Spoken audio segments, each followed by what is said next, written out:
We did. What Steve brings to our team is he's got incredible competitiveness, toughness, gritty. Is a right-handed shot, and we think there's still upside in his game. So knowing that we were going to lose Jarl, we felt we needed to bring someone in. We've got some young defensemen coming, but I just think with a right-handed shot and with the grittiness and the toughness he brings, it's an added dimension for us. Darcy, do you worry that, Jarl was a good puck-moving defenseman, Mm-hmm. really could do a lot of things. Who is capable of filling that role among your defensemen? Well, you'll see, I think guys like Chris Butler are certainly going to get an opportunity, and, Lindy will make that decision. And we'll see what some of the younger guys can do, and then we'll continue to work at it and see if we can find something to fill that hole as well. When did you know you were losing? Well, I talked to the agent, to his agent yesterday, and he was locked in on a 3-year deal, and I didn't dispute that it would be up over, beyond. It would have the same first number as we offered him, but it wouldn't be quite as high as it is, and. There were just a lot of teams, not a lot, there were a few teams with a lot of positions to fill, and Jarl had a very good year last year. And so, I wasn't, I just felt that he would probably get picked up today. You mentioned the MVP level again. That was something we talked about all weekend. That seems, as we said, the theme of the week was not bad. It is.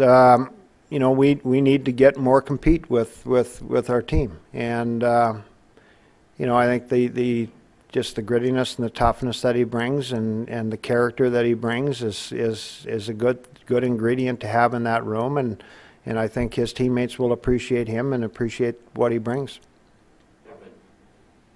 Last year you also lost Val. Who do you see filling the point? Is that the same thing with Butler on the power play? We'll look at younger guys. Gogula will come over from Germany.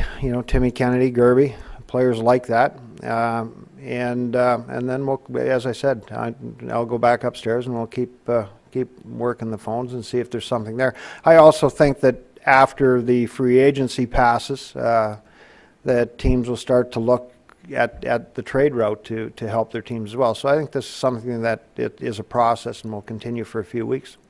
Darcy, depending on what happens with maybe, say, Myers and Weber, do you have too many defensemen at this point?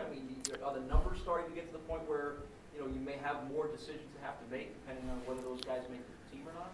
Well, down the road, we have 16 defensemen coming into our development camp, and they're all drafted defensemen. So, not all of them are going to play, but some of them will play, and it'll be sorting that process out, and we'll kind of work through it over the summer. But that didn't deter you from signing another one today. No, it didn't. We have 3 defensemen on this year's roster that are not under contract next year, meaning. Not this upcoming season, but 2 seasons from now.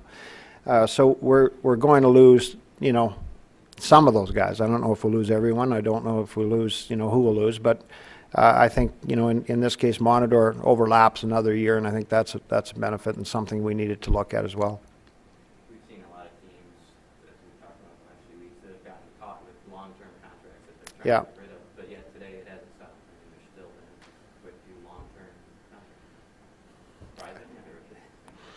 I agree. I don't know, you have to go a long ways to surprise, because as much as people talk in terms of not getting caught in that again, or not, maybe not everyone's been caught in it. And,